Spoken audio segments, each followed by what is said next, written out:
Mount Vernon today preserves the memory of the man who could be called America's most well-known ancestor. While much is remembered about George Washington on the fields of battle and enduring the winter at Valley Forge, a lesser-known history is his role as the spy master for American resistance. The Mount Vernon website today features an article on the subject with a quote from a British intelligence officer who said, "Washington did not really outfight the British. He simply outspied us."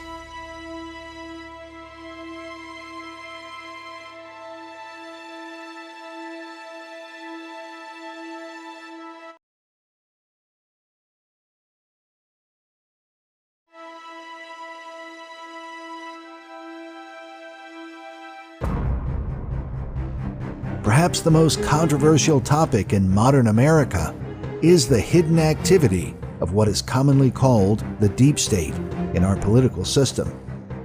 Made up of shadowy figures who are part of a secret government in the United States, operatives whose identities are generally unknown, and yet their influence seems to be the real control behind decisions being made, even when the policies oppose American law or the will of the American people.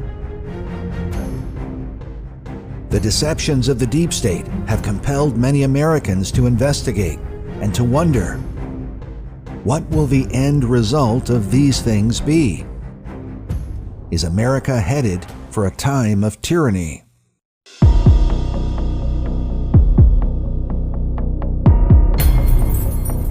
Or perhaps a future inquisition?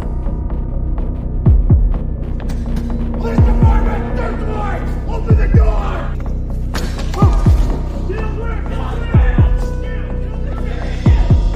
And could it be that those who controlled the first Dark Age will be responsible for the second?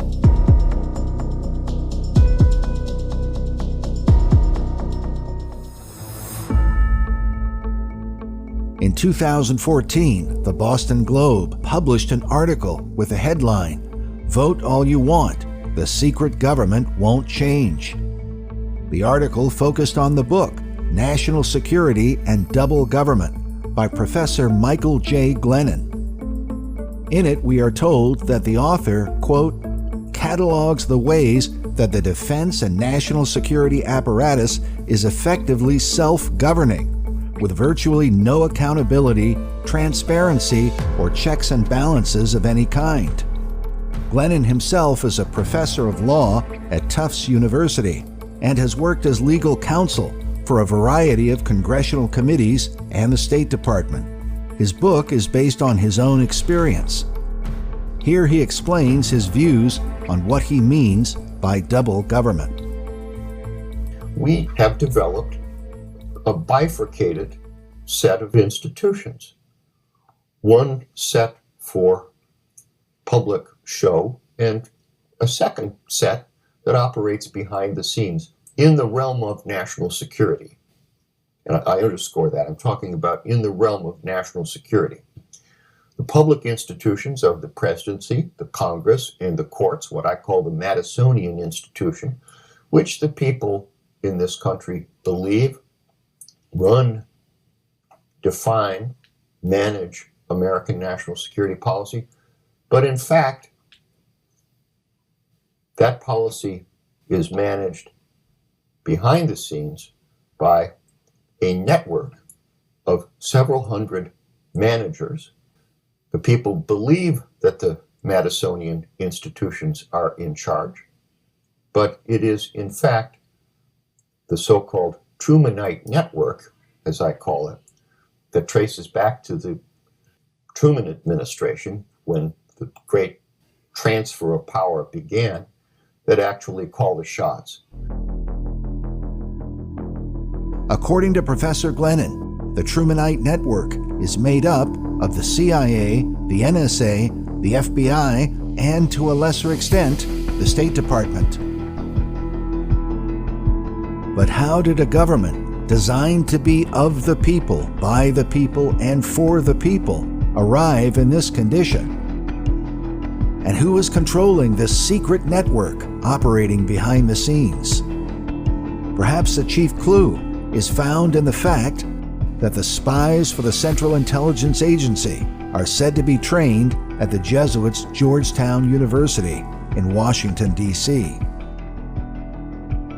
Georgetown University is the principal Jesuit university in the United States of America. It's right in Washington, D.C.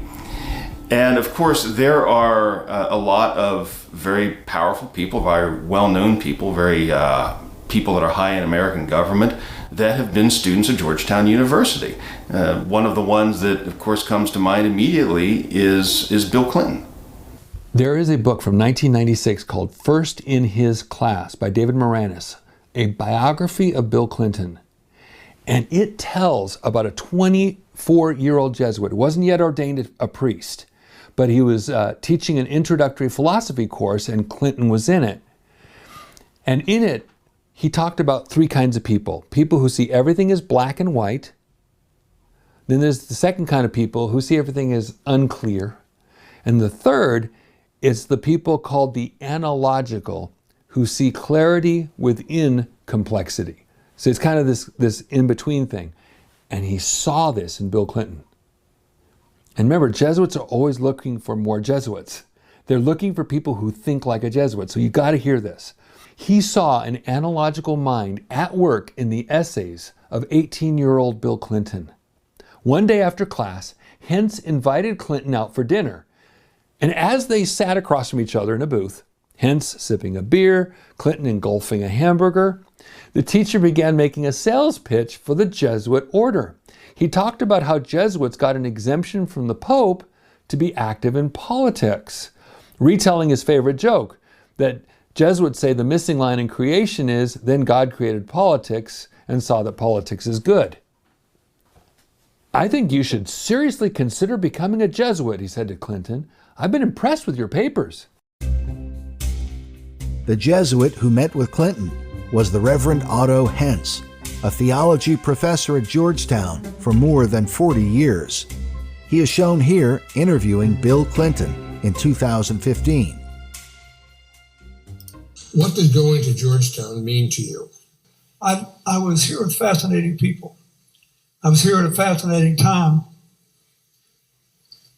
but it affected me mostly because of the teachers I had. I doubt very seriously if I ever would have become president had I not come to Georgetown.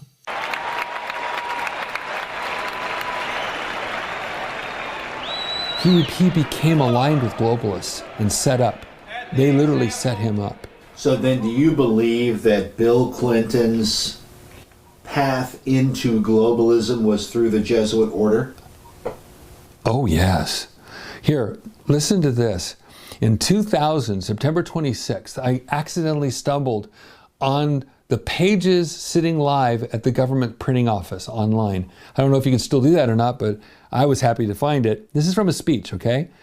September 26, 2000. He said, I'd like to thank the faculty and staff and students who are here and all the members of my administration and administrations past who are here and my friends from Georgetown days who are here. Georgetown Law School has given more talent to this administration than any other single institution in America. And I'm almost afraid to mention some for fear that I'll ignore others or admit them anyway. But among the people in the administration who are Georgetown law grads are my Chief of Staff, John Podesta, my White House Counsel, Beth Nolan, my Deputy Counsel, Bruce Lindsay, former White House Counsel, Jack Quinn, Budget Director, Jack Lew, former Trade Ambassador and Commerce Secretary, Mickey Cantor, Counselor to the Chief of Staff, Michelle Ballantyne, Deputy Communications Director, Stephanie Cutter. They're all graduates of Georgetown Law, and I've had various ambassadors and other appointees, and Lord knows what else you gave me. So I'm grateful for that.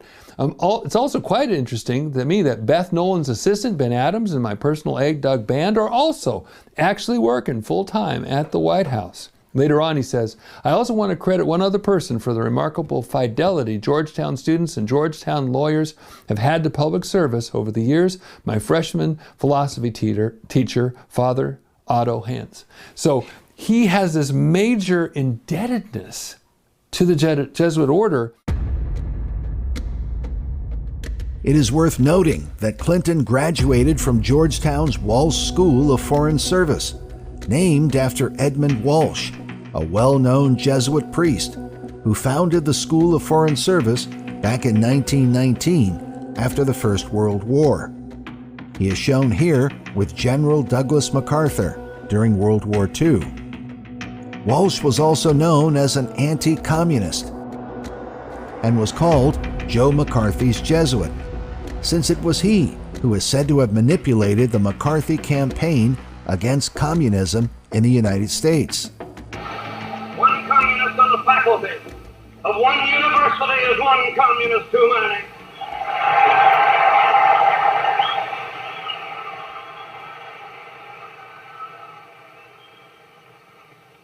One communist among the American advisors at Yalta was one communist too many.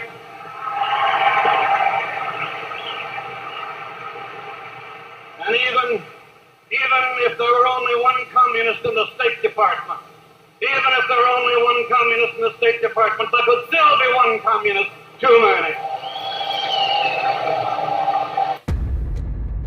McCarthy's Inquisition-style approach is well known, but the Jesuit influence behind him is more obscure.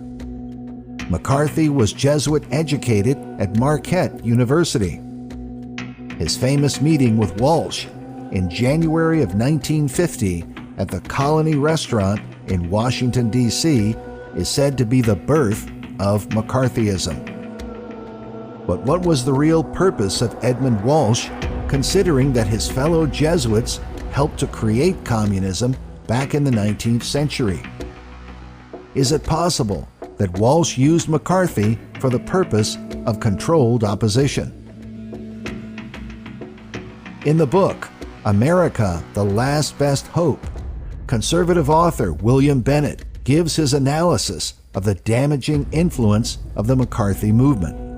He writes that, worst of all, McCarthy besmirched the honorable cause of anti-communism. He discredited legitimate efforts to counter Soviet subversion of American institutions.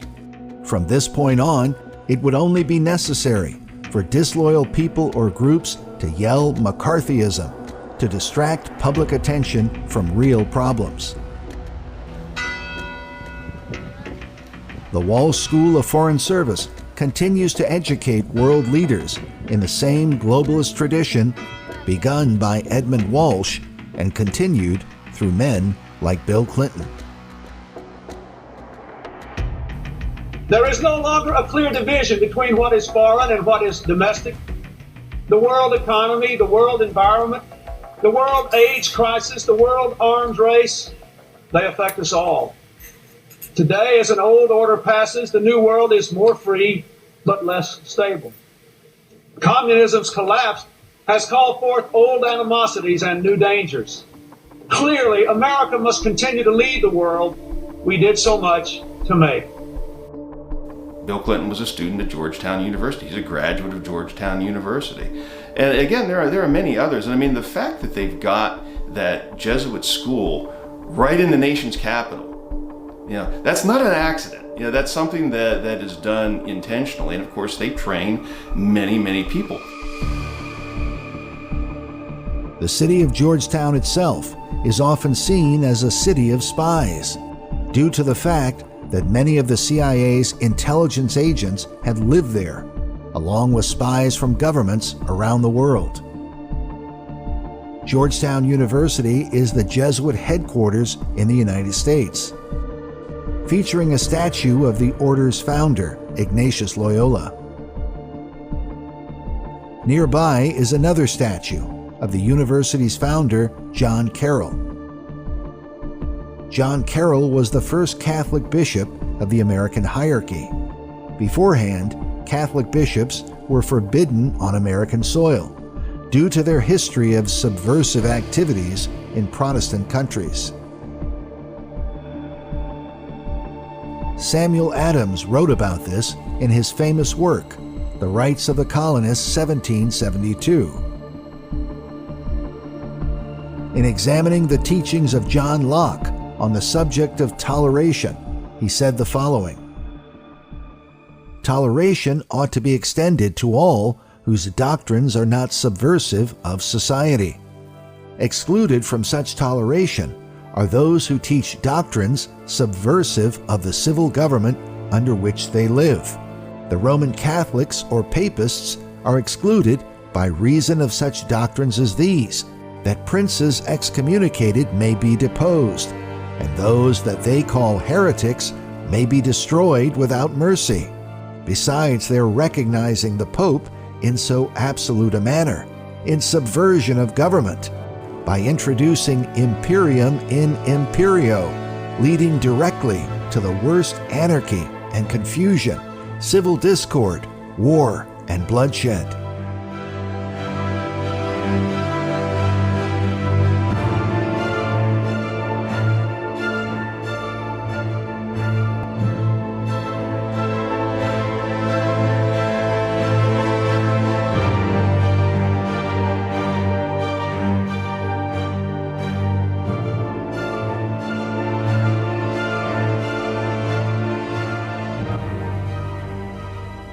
The Latin phrase imperium in imperio means a state within a state, or a hidden government operating inside the established government.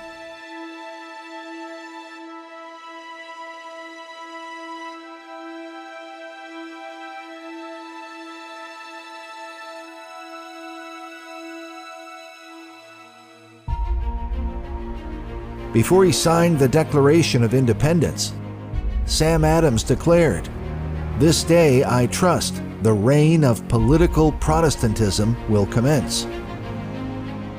We asked Dr. Ronald Cook to comment on America's Protestant heritage. Was America founded as a Protestant country? Yes, it certainly was. And you don't have, when they went forward to sign, there was only one Roman Catholic there at that point in time. And as many people have pointed out, the population of early America was about 99% Protestant. The Jews were almost unheard of, and Romanists too. And in fact, the early colonies, they tried to stop Roman Catholics from coming in. I saw that man on TV talking there one time, that O'Donnell fella. They said, they were even trying to stop us there early on from even coming into this country and all. He was railing against the Protestants there. Of course they did. They tried to stop the Jesuits from coming in too. But it failed because after a while, your people are not all Christian, like they were early on. I believe most of the early colonists that came there to what's Massachusetts now, no, they were all basically Christian people, truly Christian, not just a name.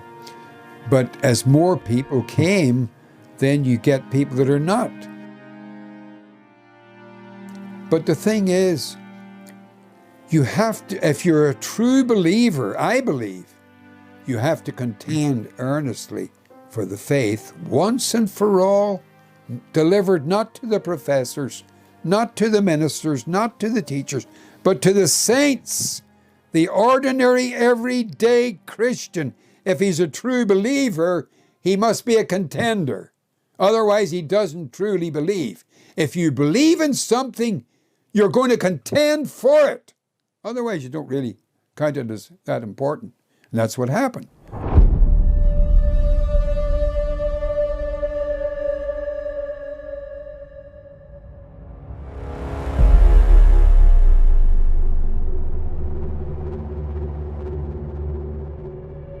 In an article titled "From Georgetown to Langley, the Controversial Connection Between the Prestigious University and the CIA," author Alan MacLeod writes, "If you have ever wondered, where do America's spies come from?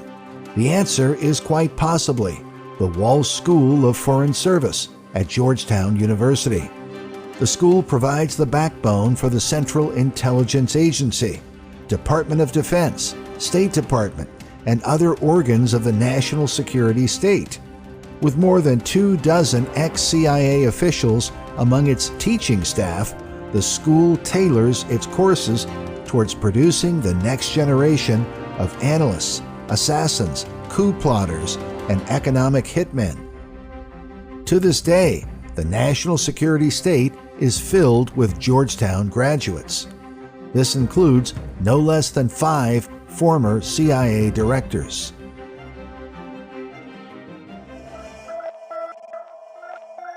To understand how the Jesuits achieved such influence, we must consider that not all those who are called Jesuits are necessarily priests.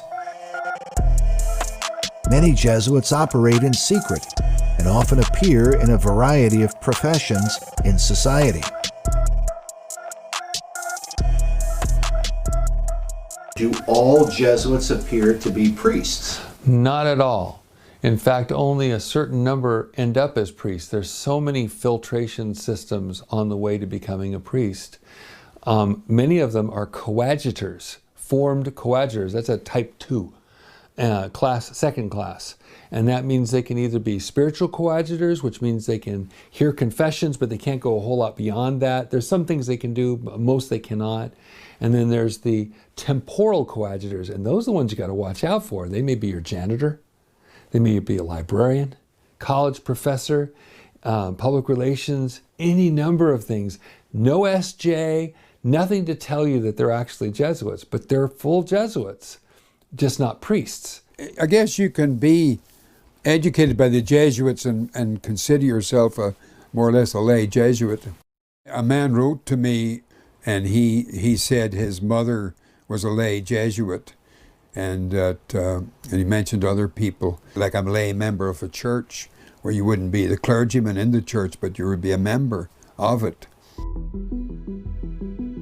In a book called The Papal System, first published in the year 1872, 19th century minister William Cathcart writes on the history of the papacy and the Jesuits in particular.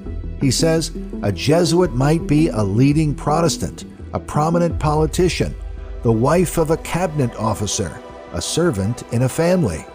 Anything, anywhere. They are everywhere in every guise.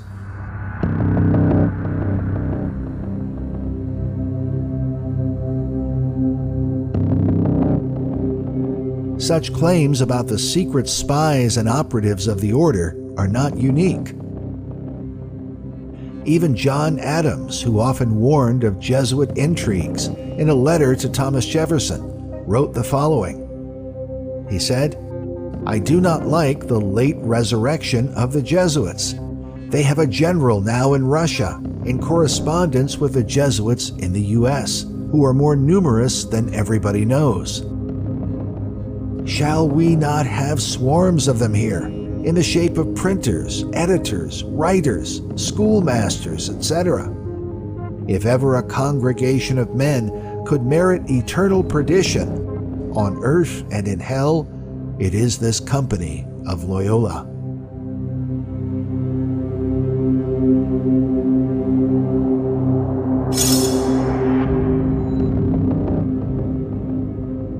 Nineteenth-century priest Charles Chineke warned that the Catholic bishops of America had a plan to take control of the U.S. government using covert methods. Chineke reported that he was invited to go to a large meeting of priests in Buffalo, New York in 1852. And at this meeting, he heard of a plan to mass Roman Catholics in the large cities of the United States, to take political control of the country and to make a way for the time when, as he said, not a single senator or member of Congress will be chosen if he be not submitted to our Holy Father, the Pope, and when Catholics will not only elect the president, but fill and command the armies, man the navies, and hold the keys to the public treasury. Well, currently, Roman Catholics hold all or almost all of the key positions of power in the United States. Catholics have been increasingly viewed by United States politicians as an influential bloc of voters to be courted. The Catholic magazine, The Tablet, declared back in 2003 that Catholics in America now represent the most important shifting demographic for the vote. Senator Joe Biden, a Roman Catholic, was picked by Barack Obama to be his 2008 running mate, in part because of Biden's connection with Catholic voters. And of course, now Biden is the president.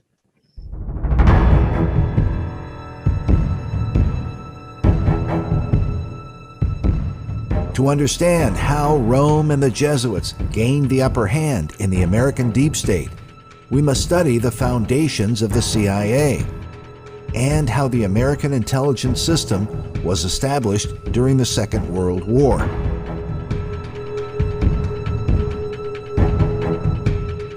During the war, then-President Franklin D. Roosevelt established the Office of Strategic Services, the first official intelligence arm of the U.S. government. FDR chose as the sole leader of this new department a former classmate from Columbia Law School, an Irish Catholic named William Donovan.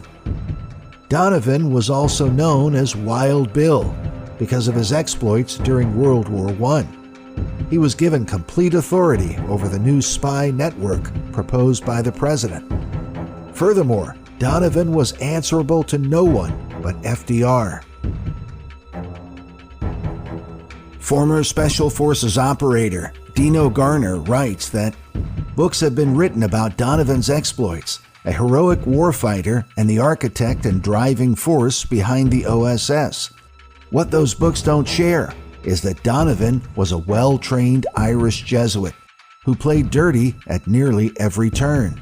His tactics and strategies were second to none, simply because the Jesuits use a no-holds-barred approach to fighting their enemies.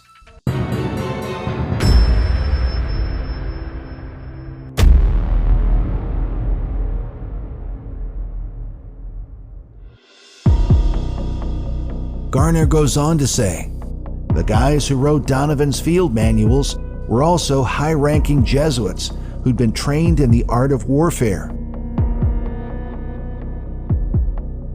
While the OSS was controversial, some of America's prominent figures served in Donovan's spy network.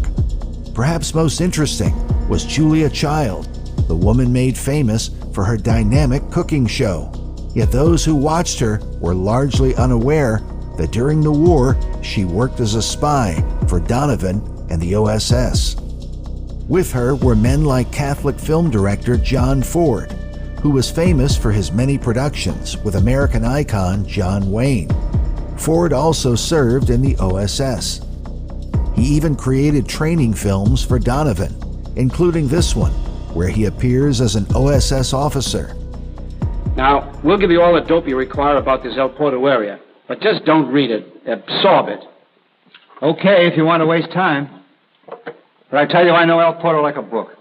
Perhaps the enemy has added a couple of chapters since you've left. Aye, aye, sir. The film shows how an overconfident agent can make mistakes.